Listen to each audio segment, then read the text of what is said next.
a service in story. Once upon a time, perhaps in a land not so very far away, there was a family with 2 parents and 2 children. Now I need some folks to play the parents and the adults. You'll see your lines up on the screen. Does anyone want to play parents or adults? Yeah, that's what I thought. The handful of you who want to do it, go ahead and read those ones. Remember that you're the adults or the parents whenever that comes up on the screen. Does anyone want to be kids? Excellent. Remember your lines. They'll come up when you see them. All right, so parents, adults, kids, those are the majority of the lines. At a certain point, many of you should have received vegetables on the way in the door. I'll let you know when it's time to bring forward your vegetables. Those of you who have special vegetables, don't forget to bring up your special vegetables when it's your time, okay? Let's continue. So there were 2 parents and 2 kids, and they lived in a place that was dangerous. It was not safe for the children to play outside. It was often not even safe for the parents to go to work. So they decided to leave that place and travel to a new country where they hoped they would be safe. It was going to be a very long journey. They packed up their most precious possessions, including 2 very special stones. For a very long time they traveled. All along the way they met people who were willing to help them. They gave them food and water and a place to sleep. But they also met people who were dangerous or that they were mean, and they would have to keep going even though they were tired and hungry. On they went, and the land got hotter and drier, and it became more and more difficult to find food. Luckily, the 2 special stones were still safe and sound. One day, the children asked, "Kids, here you go." How much longer? Then, one hot day, they were all out of food and almost out of water, and the parents said, We will stop at that village up ahead. It doesn't look like much, but I'm sure we'll find what we need there. Soon, thought the family, they would be able to rest for a little while. The family arrived at the village. They knocked at the first door they saw. When the owner opened the door, the parents could tell the owner was poor just like them. But they still asked, ready? Do you have any food to spare for us? I'm very sorry. I only have an onion.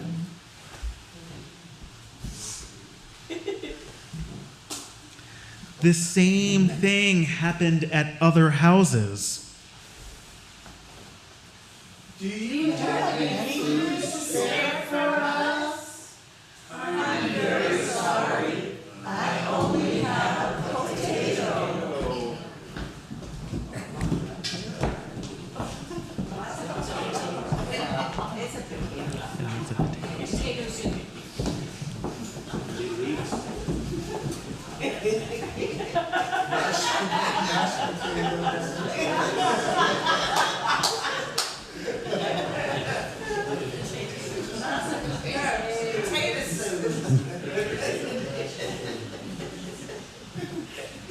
And they continued on.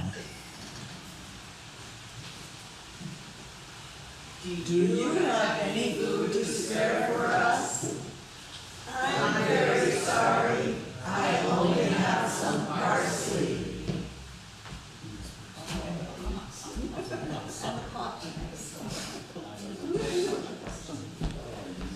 And so they asked again. Do you have any food to spare for us? I'm very sorry. I only have celery.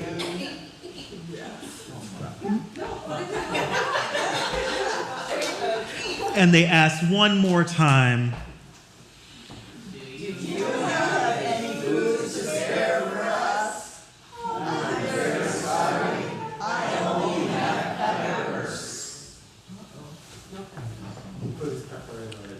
all right, peppers are already in.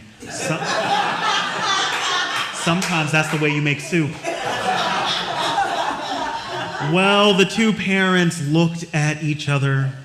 The time had come for the special stones. They went into the well in the middle of the village, and they filled their cooking pot with water. Curious, some of the villagers came to them to ask what they were doing. The parents explained that they were making stone soup, and they added 1 stone to the soup.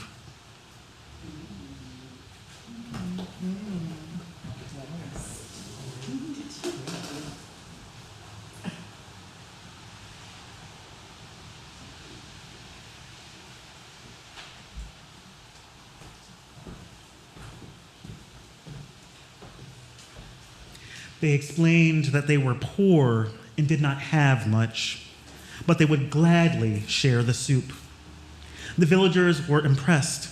They listened to the family story, and they shared their own struggles and joys.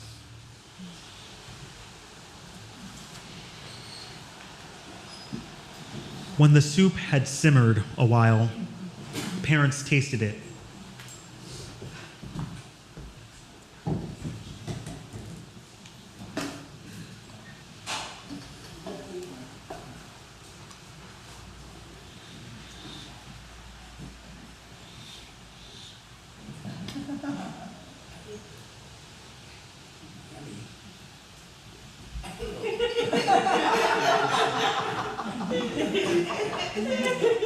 They said, I think it's starting to taste good, but I think it would taste better with an onion. And we ate our last one last week.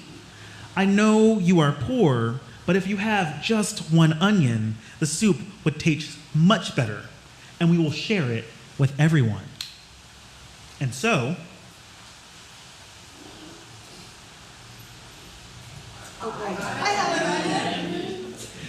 an onion was added to the soup. And when the parents tasted it again, go ahead, Peggy. Sometimes the onion you need arrives just in time. And when the parents tasted it again, they said the soup would be great with some potatoes. She already added. And so they added. And another person said,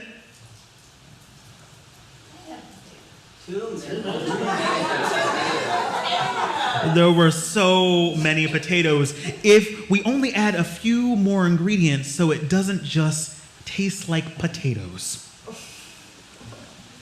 The villagers all thought about what they had at home. It wasn't much, but surely there was one thing they could add to the soup. Maybe some parsley or tomato or rosemary, maybe even some salt, some celery or pepper, beans. I'm black. We season everything, all right? some thyme, some cabbage, some collard greens with the ham hock. I don't eat all that. I use smoked turkey neck instead, but you add to the soup what you have at home. Maybe some carrots. All of the villagers went to their homes to fetch more ingredients. And they all came to the large cooking pot, go ahead, and added their one small thing. We have some more potatoes. We have some peppers. It's all right, we got an aromatic. It's going to flavor up just fine. And we have everything that this village brought with them to church this Sunday, stewing right back in the kitchen. It started smelling delicious. And I don't know if you can smell it all the way back there. I can smell it a little bit too. That's all y'all. Though each ingredient by itself was not enough for a meal, now everyone had put something in the pot. Now they had created something that was spectacular. While the stone soup simmered, the villagers began to set tables and decorate them with colorful flowers. They brought out bowls and spoons, enough for everyone to eat. A few had a little extra bread or crackers to serve with the soup. And when the soup was almost done, the villagers asked the family where the special stones had come from. They explained that the stones had been given to them by a wise healer, someone who had once come to the village of their own homeland and taught them the magic of making stone soup. But you know what? One of the villagers, a known skeptic, said, "You all join me. I don't think the stones are special at all. We could have made the soup ourselves with everything we had just as well without the stones. After all, it's our ingredients that made the soup smell so good."